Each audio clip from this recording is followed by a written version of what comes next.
Hi everyone. In today's tutorial, we will show you how to add a digital signature in Google Docs.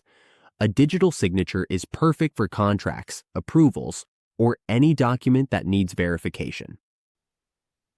We will walk you through each step so you can sign your document quickly and easily. Let's get started. On your Google Docs dashboard, click and go to Insert in the upper left corner of your screen. Click Insert, then go to Drawing and click New. In the Drawing window, we need to change the tool. Click the drop-down arrow and select Scribble. Now you can draw your signature however you like. As you can see, we can write our signature right here. Once you are done, simply click Save and Close.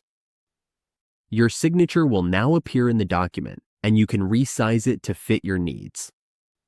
Once you are happy with the size, click Save.